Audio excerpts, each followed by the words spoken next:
Shalom, selamat pagi jemaat dikasih Tuhan. Kembali kita berjumpa dalam renungan pagi. Mari pagi ini saya mengajak kita semua untuk kembali merenungkan firman Tuhan, supaya melalui firman Tuhan ini kita dibangun, diteguhkan dan dikuatkan dalam iman dan pengharapan. Sebab firman Tuhan inilah yang menjadi sumber kekuatan bagi hidup kita. Oleh firman-Nya kita akan dituntun, bahkan langkah hidup kita akan diteranginya. Mari sebelum kita merenungkan firman-Nya, kita berdoa terlebih dahulu. Bapa di surga, kembali Tuhan kami datang ke hadirat-Mu. Kami mengucap syukur atas segala kebaikan-Mu, rahmat dan anugerah-Mu, bahkan berkat dan kemurahan-Mu, perlindungan dan penyertaan, bahkan pertolongan Tuhan dalam hidup kami. Terima kasih ya Tuhan. Dan pagi ini juga Tuhan kami membutuhkan tuntunan firman-Mu. Mari Tuhan singkapkan, Tuhan nyatakan kebenaran firman-Mu atas setiap kami. Dan urapi kami semua Tuhan. Sehingga kami bisa menangkap pesan Tuhan.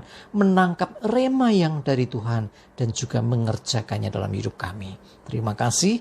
Di dalam nama Tuhan Yesus kami bersyukur dan berdoa. Amin. Mari jemaat dikasih Tuhan, kita akan sama-sama buka Alkitab kita.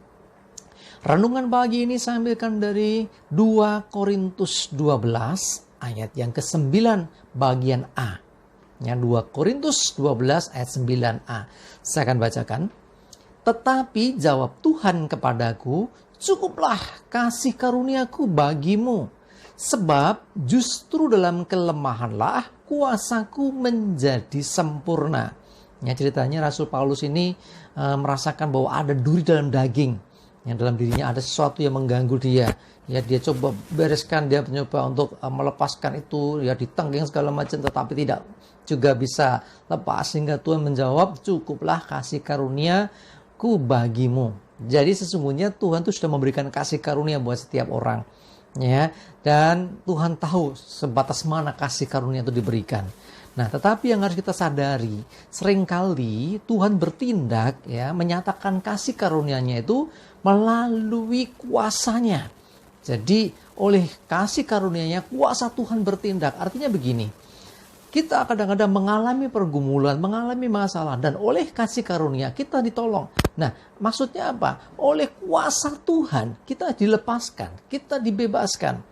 Nah, sebagai contoh di perjanjian lama ketika bangsa Israel keluar dari Mesir, mereka mengembara di padang gurun, mentok di Laut Teberau. Nah, apa yang terjadi kemudian? Dengan kekuatan mereka tidak mungkin, karena di belakang mereka ada tentara Mesir, tentara Firaun yang naik berkuda itu banyak sekali menyerang mereka, menghampiri mereka. Nah, kalau dengan kekuatan mereka sendiri, habislah mereka. Nah, saat itulah justru dalam kelemahan mereka nggak berdaya. Mereka nggak bisa menghadapi. Mereka orang biasa, budak sebelumnya ya, mantan budak. Sebelumnya budak di Mesir harus berperang, ya nggak mungkin kuat. Nah, Tuhan tahu batas kekuatan mereka. Tuhan tahu dalam kelemahan mereka. Itulah Tuhan akhirnya turun tangan. Ya, Tuhan bertindak ya, dengan diperintahkannya supaya Musa mengangkat tongkatnya, dan singkat cerita laut itu menjadi kering. Lalu bangsa Israel bisa menyeberang dengan selamat, sementara tentara Mesir atau tentara Firaun ketika ikut nyeberang sampai di tengahnya, mereka semua mati binasa. Nah, jemaat dikasih Tuhan, dalam kelemahanlah kuasaku menjadi sempurna. Dalam kelemahan kita, kuasa Tuhan semakin sempurna. Jadi ketika orang masih bertindak ya dengan kekuatannya dan kemampuannya sendiri, seringkali justru Tuhan menunggu. Tuhan mau lihat sejauh mana orang itu. Ya, karena Tuhan ingin supaya setiap kita ini sesungguhnya mengandalkan Dia. Tetapi kalau kita ngotot dengan mengandalkan kekuatannya, sudah. Makanya ada istilah, ketika kita turun tangan mengatasi masalah kita sendiri, maka Tuhan angkat tangan. Ada istilah juga sebaliknya. Kalau kita angkat tangan, artinya kita berserah kepada Tuhan, maka Tuhan turun tangan. Karena itu, andalkan Tuhan dalam segala hal. Jadi mengandalkan Tuhan jangan setelah mentok. Setelah nggak ada jalan keluar baru nyari Tuhan. Tapi saudaraku dikasih Tuhan, saya mengajak kita sejak sekarang. Sejak apapun yang akan kau lakukan. Sejak buat perencanaan, selalu sertakan Tuhan. Minta pimpinan Tuhan, minta hikmat Tuhan. Supaya langkah kita ini langkah yang berkenan sesuai dengan rencana Tuhan. Nah, kalau sudah demikian, maka saya percaya bahwa kasih karunia Tuhan itu akan menyertai kita semua. Anugerah Tuhan itu akan terus ada dalam hidup kita. Nah, pada saat menghadapi masalah, pada saat kita nggak bisa lagi, saat kita mentok, artinya kita dalam kelemahan. Ya, dalam kelemahan kita itulah justru kita akan melihat demonstrasi kuasa Allah. Kuasa Tuhan dinyatakan. Sehingga banyak kesaksian orang mengalami mujizat. Seringkali kita mendengar orang mengalami terobosan dalam hidupnya. Bukan karena kekuatannya. Orang mengalami kemurahan Tuhan. Bukan usahanya sendiri tapi pemberian Tuhan secara luar biasa.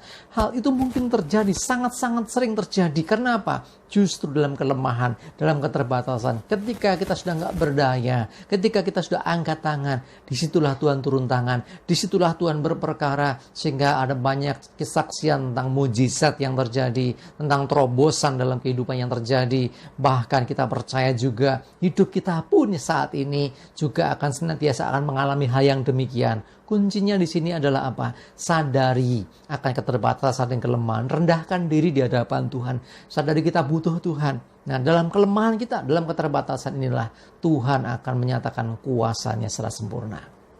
Aduh, jangan andalkan kekuatanmu sendiri. Jangan andalkan kepandaianmu sendiri. Engkau merasa bisa ini itu. No.